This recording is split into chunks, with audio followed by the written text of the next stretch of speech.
Hey all you Let's Play fans, this is Baltus MC, bringing you a brand new Let's Play series.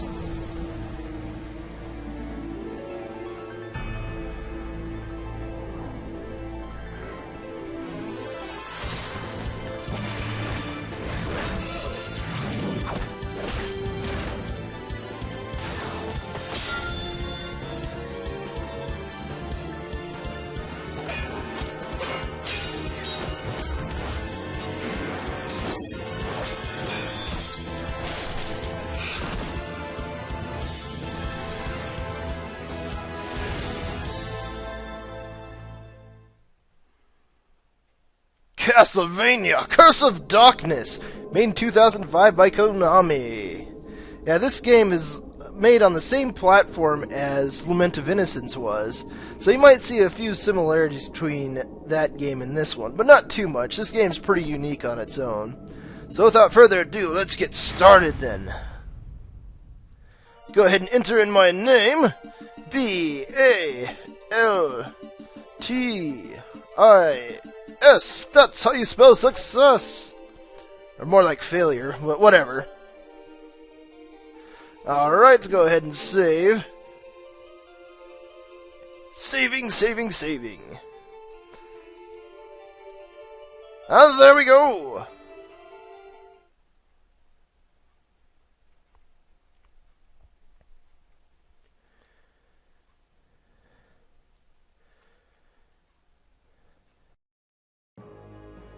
(1476), Wallachia. A great war raged between Dracula and humanity. Just when it seemed that there was no hope for mankind to prevail, out of the darkness and despair, a champion arose.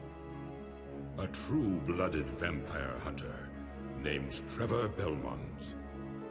Belmont and his comrades triumphantly slew Lord Dracula. A truly glorious victory for all. However, the evil one did not pass from this world in silence.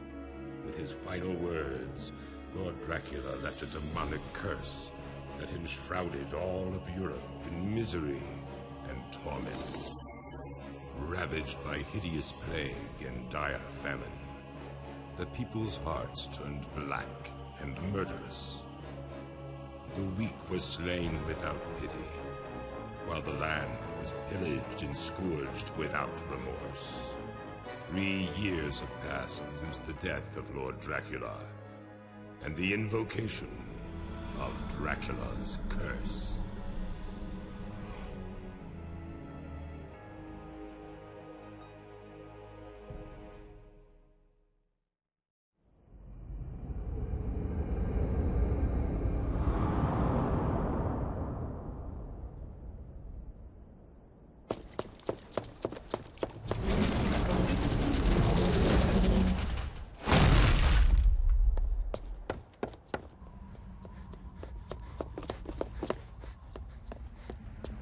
Show yourself, Isaac! I know you're here!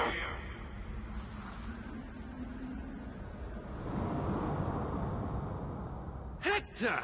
Is that you? I finally tracked you down. You tracked me down. I was the one who lured you here. Hector, the fool who betrayed our Lord Dracula. That matters not! I've come to exact my revenge upon you, for the death of Rosalie! Oh, and how will you have this revenge? When you are utterly at my mercy, you relinquished your powers. You couldn't even protect your own woman. And now you think to defeat me? Lord Dracula is gone, but his powers are still here in Wallachia. Even you must realize. Devil forging. Indeed, with this the most forbidden of arts, a wisp of conjured matter can be transformed into a hellish devil. There are but 2 humans who possess this magnificent power. You and I. lasting shame. But I shed that evil power. Never again will I use it. Ah, but you will, Hector, and soon you have no choice. Without it, I could crush you in an instant. But that wouldn't be very satisfying, now would it? You deserve a most gruesome fate for the humiliation you brought upon me 3 years ago. Bereft of the power of devil forging, you cannot hope to pursue me. That is why you will reclaim your powers, and thence follow where I lead you. But, in the end, the glorious vengeance you seek will not be yours. It will be mine.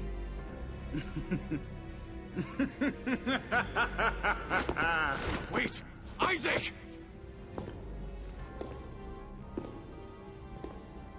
Damn him. So be it. I must descend into darkness and reclaim that accursed power once more. Heed my words. I will hunt you down like the beast you are! I will have my revenge. And with that, we are finally in control! Now before we start off, I want to go ahead and show off a few of the controls in this game. First one being, if I move around the right analog stick, check it out, we got a free moving camera. This would have been really fucking nice in Lament of Innocence, because you remember I complained about the camera a lot in that game. But this will make things a lot easier in this one. And if you hit L1, you can reset the camera back. Alright, now the L2 and R2 buttons are to lock on and switch the lock on enemies, and I'll show that a little bit later on. So we got R1 for blocking, and instead of light and heavy attacks, we have just the square button for normal combo attacks, but if we press the square and then circle button, depending on how many times we hit square and then finish it off with circle, we'll do a different finishing move. So that's kind of nice. My favorite one there is to hit square twice and then use circle, because he throws his sword out like a boomerang. So that's pretty damn cool. Alright, there's a few other things I'll show off, but I'll show them off as they become relevant. So first of all, let's head out of this castle, because there's an item that you can get out here if you have Lament of Innocence save data on your memory card. Which I do. I'm still using the same memory card that I did when I played through Lament of Innocence. So let's head out this way. Now as we're walking out, I'll go ahead and explain a little bit of the game if you didn't catch it there in the cutscene. We're playing as Hector as he hunts down Isaac to get revenge for the murder of his wife, Rosalie. Both Isaac and Hector served under Dracula 3 years ago as Devil Forge Masters, but Hector betrayed Dracula in order to live a normal life. That apparently pissed off Isaac, who had Rosalie murdered, so Hector would come after him. So yeah, that's pretty much the whole premise of the game right there. Now, the Great War that they're talking about is actually referring to the events of Castlevania 3, so that's kind of interesting right there. So why does Isaac want Hector to gain back his powers? Well, you have to watch the fucking game to find that out. I'm just trying to come up with idle dialogue as I'm walking through here. Alright, finally reached out here. We can get a potion in the normal game, but this over here is a MOA. We can get this if we have that Lament of Innocence save data on your memory card. What you can do with that is you can sell it later on for quite a bit of money, or you can use it for a full heal in your item menu. And speaking of the menu, let's show that off really fast. You can see it's quite a bit different than Lament of Innocence, and we still have a few things that are locked out to us right now. And we'll come across those as we go through this part of the game right now. But instead of walking back up to the castle, I'll go ahead and meet you up there, and so you don't have to watch me walk my slow ass all the way back. So I'll see you in just 1 second! Alright, and we're back. So let's go ahead and enter this abandoned castle! Yeah, that's going to be my #1 main gripe about this game, is how fucking slow Hector walks. I mean, in a Lament of Innocence, at least you got the wolf's foot at one point so you could run around a lot faster. But this game, you're always going to go this speed, and it's going to suck. Hey, there's a big fucking wall in here. What the hell am I supposed to do about that? Whoa! Oh my god, a big baddie! Come here, Long Schlong Silver, I got a present for you. Alright, Yeah, first enemy we fight in the game, and it's a big-ass monster. Go figure, huh? Alright, took him out. Ooh, and what do we get here? We get a memorial ticket. We can warp to the last registered save point. So that's neato. And one thing you'll notice as we get close to a save room, which is this blue door right here, if you look at the ground, you'll see this glyph appear underneath Hector's feet. So this will let you know that you're close to a save point in case you can't see it because of your current camera angle like this. So that's kind of nice. So let's go ahead and enter here really fast. Now the good thing about the save rooms is the instant you enter them, your HP will get restored. So that's very nice. Let's go ahead and sit down here. And this is the one thing I really like that this game has over Lament of Innocence is instead of having the memorial ticket get reset to the current save point you're at by just saving, you can actually register which save point you want to use. That way you can save at any save point that you come across, but the memorial ticket will only work for the one that you registered. So that is very nice. So you don't have to avoid save points like I was doing in Lament of Innocence to save time. So let's go ahead and do that. Let's register the memorial ticket for this point. I don't need to save quite yet. Save that privilege for later on.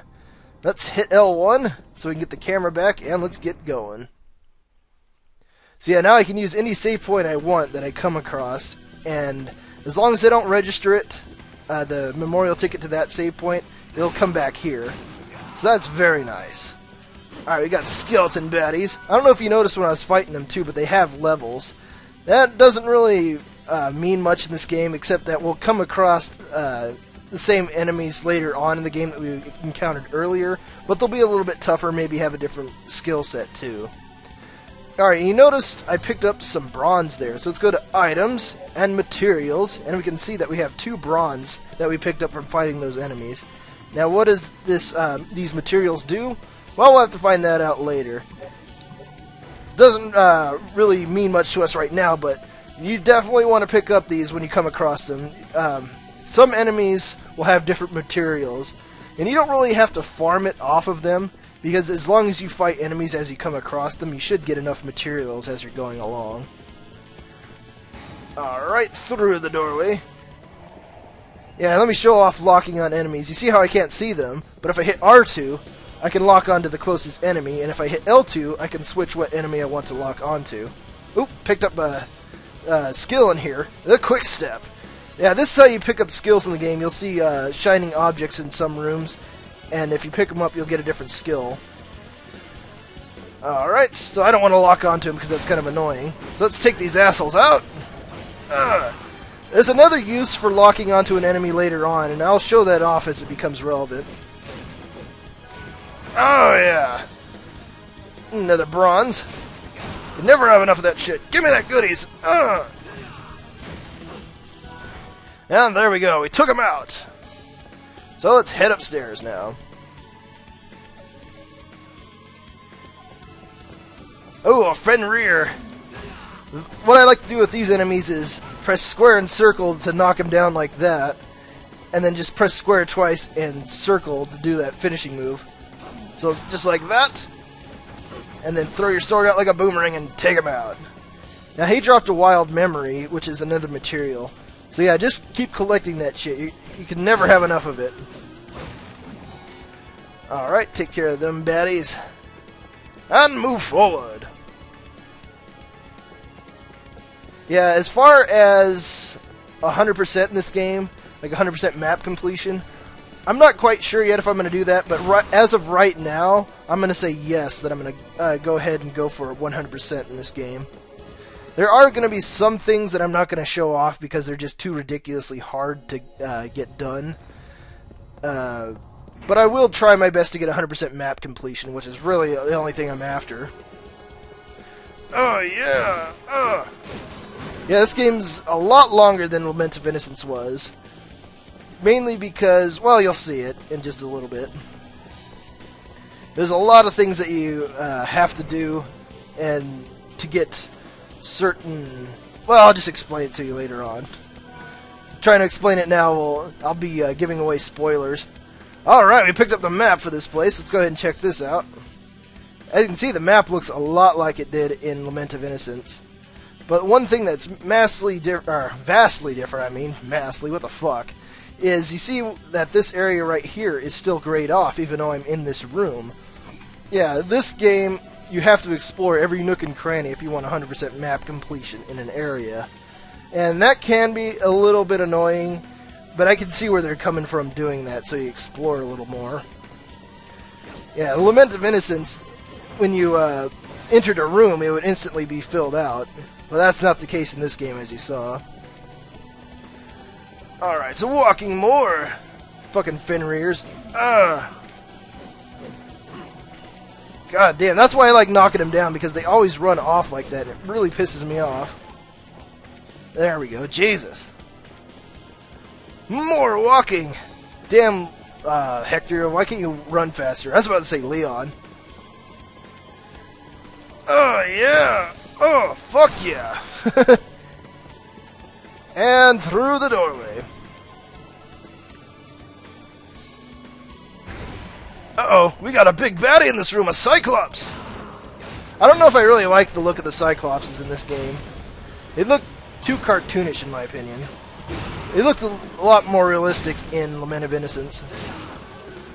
Let's go ahead and just take out the skeletons first here. They're going to be our biggest problem.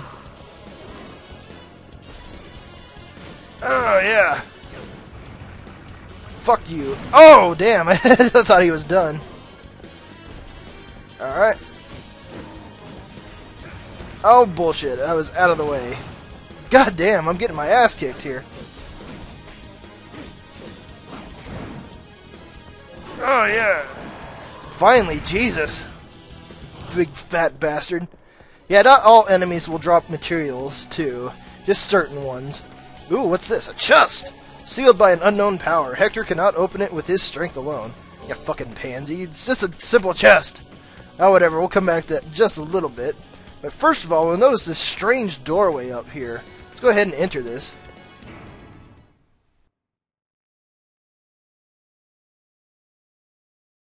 This unearthly power.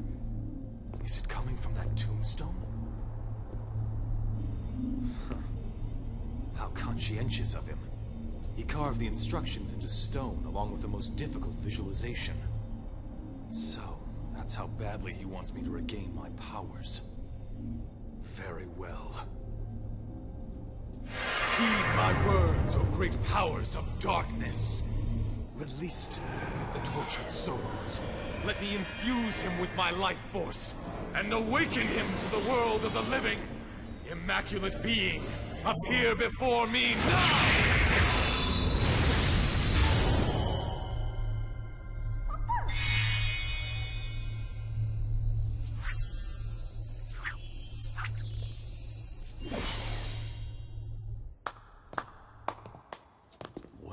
Well, devil forging, isn't it? Never seen that before. Quite impressive. It's enough to make your blood run cold. Who are you? Oh, my apologies, my lord. I should have offered an introduction. I go by Zed. And I'm not evil. I'm here for one purpose only.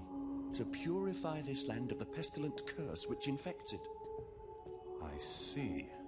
You, on the other hand, are pursuing the other Devil Forge Master, are you not? The one you seek fled toward the chapel on the other side of the mountain. He made his escape through the back of the castle. What concern is this to you? He is the one protecting the curse. Ergo, he is an impediment to me, and to all those who abide in this land. I see. Very well. I, Hector, thank you for your help. Now, if you'll forgive me, I must be on my way. And remember, I'm not evil.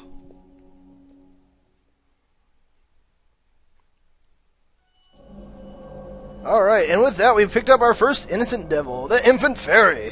So let's go ahead and get a little bit of explanation on how these work. After we name it, what the hell do I want to call it? How about...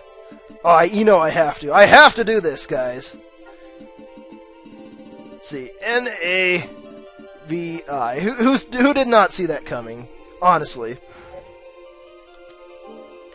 Alright. Innocent Devils are mystical, untainted familiars created by Devil Forge Masters. Innocent Devils have absolute loyalty to their creator. Summoned IDs may grant status enhancements to Hector. Status enhancement can be examined on the status screen. It's usually not a whole lot, by the way. Not a lot of status enhancements. Innocent Devils use hearts as energy. Whenever they take damage or use a special ability, their heart energy will decrease. If they lose all their hearts, the ID will revert to soul form. At that point, they will simply hover around Hector. If Hector gathers enough hearts, the ID's soul can be restored to material form. Innocent Devils cannot die. So yeah, as you read right there, hearts are how their life energy is gauged. So they'll have a certain set heart amount. And whenever you have them use a special ability, that will also use hearts. So make sure you're a little conscientious. Fuck, that's a hard word to say, on how you use their special abilities, because you don't want to drain all their hearts and then end up being fucked later on. Alright, just like Hector, they gain experience points when you defeat enemies, so they'll gain experience, gain levels, and that can be really handy because they can learn different abilities as you do that. So make sure you have whatever Innocent Devil you want to have learn a level, be equipped so you can have them gain levels. Alright, and as you can see with the D-pad, we can control the Innocent Devil. We can either choose auto or command by pressing up or down on the D-pad. Auto is pretty much useless because the ID will act on their own and also use special abilities on their own. So they can drain their hearts by using an ability that they think is necessary at the time. So I never use auto mode. Auto mode's pretty much fucking useless. I always keep it on command mode. This will let me directly control the ID's actions, and they will stick close to me and usually target the same enemy I'm attacking. So that's really nice. It's like added assistance in battle. And they won't use special abilities unless I tell them to by pressing the triangle button to use their ability. So I recommend leaving it in command. Alright, and there's our first Innocent Devil type, the Fairy. They have ability to open up treasure chests, so make sure you keep that in mind.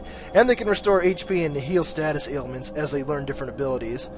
So if I press left or right on the D-pad, I can choose what ability I can have them use. Right now we only have heal level 1, so if I hit triangle, you'll see the Fairy will heal me for 20 HP, and that's really nice. But it also used 10 hearts, as you can see up there in the top left. So just make sure you keep an eye on that if you make them use a special ability. Alright, since they can open up treasure chests, let's go ahead and examine this treasure chest right here.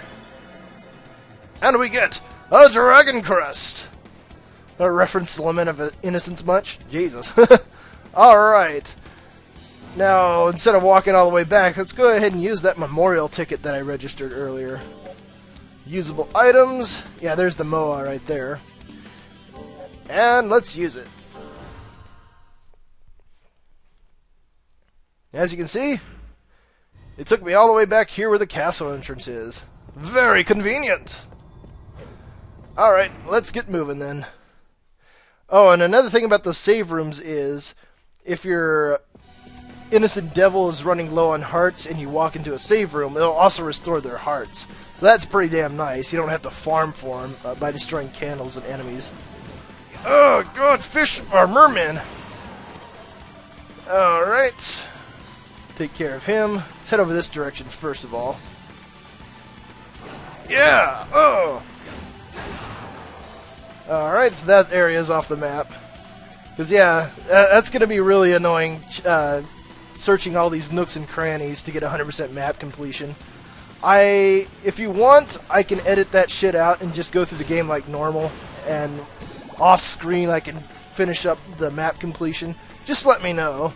If not, then I'm more than happy to just show it on screen as I go through.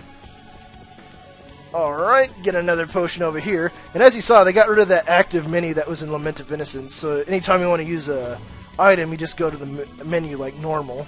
And that is really nice. I did not like that active menu in Lament of Innocence. Alright, this is where the Dragon Crest goes, so let's go ahead and enter!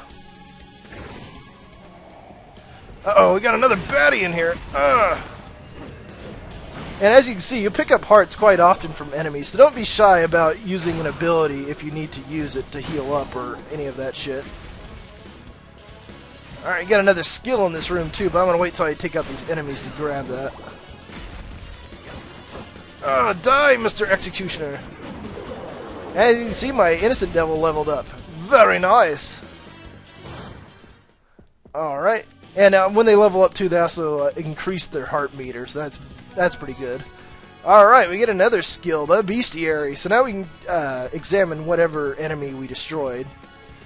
Very nifty. Let's go down this hole here. Down the hole! Oh no, we got ghosts! Get out of here, you butt plugs! Oh yeah! Yeah, watch out. Just like Lament of Innocence, when you destroy them, they throw their lanterns out, and that can hurt you if you get hit by it. Alright, out the doorway we go. Dun, dun, dun, dun. I really love the soundtrack in this game. Unlike Lament of Innocence, this one's like really rockin'. And all the tracks in this game are pretty Castlevania-like too. Especially this one. I had this one stuck in my head for the longest while. Alright, take out you skeleton baddies. Fucking sissy Marys. Ooh, another save point. Let's go ahead and utilize it then. Up we go. So let's go ahead and save the game. Right there. I really love the save rooms in this game too, how the wings come down and cover you. That's pretty damn cool. Nice visualizations. Alright, so what else awaits us in this abandoned castle? We'll have to find out in the next video, so stay tuned for more Castlevania, Curse of Darkness!